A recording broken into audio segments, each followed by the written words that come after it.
السلام علیکم ورحمۃ اللہ وبرکاتہ۔ امید ہے آپ سب حضرات خیر و عافیت سے ہوں گے۔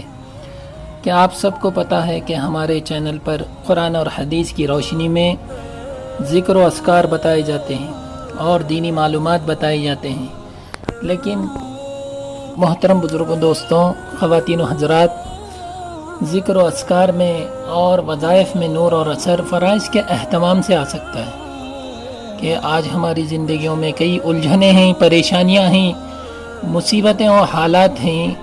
وہ مصیبت، حالات، پریشانیاں، الجھنیں ہماری زندگی کے ختم کیوں نہیں ہو رہی؟ کہ اس کی وجہ کیا ہے کہ ہم مصیبتوں کو، حالات کو، پریشانیوں کو، اس کا حل اسباب میں تلاش کر رہے ہیں، حالانکہ اسباب، حالات کو اسباب سے دور کرنا یہ فرعون کا طریقہ ہے۔ حالات کو جو ہے اعمال سے دور کرنا یہ صحابہ کا طریقہ ہے۔ حضور اکرم صلی اللہ علیہ وسلم کی یہی تعلیمات تھی کہ آج ہم اعمال سے دور ہیں اور حالات میں لپیٹے جا رہے ہیں کہ ایک آدمی پریشانی میں ہے، مصیبت میں ہے کہ وہ اس کے اوپر صبر کر رہا ہے۔ اگر صبر کر رہا ہے، تقویٰ نہیں ہے، تو اس کا یہ صبر کرنا بیکار ہے۔ اس کے لیے اگر مصیبت حالات میں آدمی اگر صبر بھی کر رہا ہے تو اس کے اندر تقویٰ ہونا ضروری ہے، اللہ کا ڈر، خوف، اس کے ساتھ صبر بھی جو ہے کام آئیں گا۔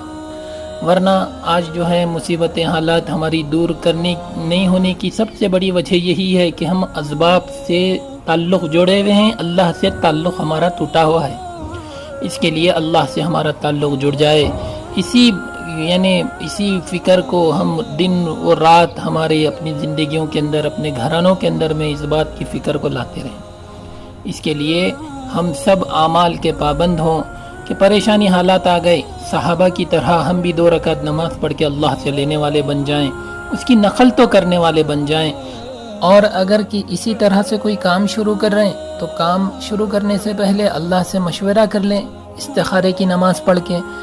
اور اگر کوئی بیماری آ گئی، حالات آ گئے، پریشانیاں آ گئی، یا کوئی کسی چیز کی بھی ضرورت ہو، 2 رکعت نماز جب تک پڑھتے رہیں جب تک کہ اپنا مسئلہ حل نہ ہو جائے۔ صحابہ نے بھی اسی طرح سے کیا تھا۔ اللہ ہم تمام کو عمل کی توفیق دیں۔ ملتے ہیں پھر آئندہ کی ویڈیو میں، تب تک کے لیے اجازت دیجیے۔ السلام علیکم ورحمۃ اللہ وبرکاتہ۔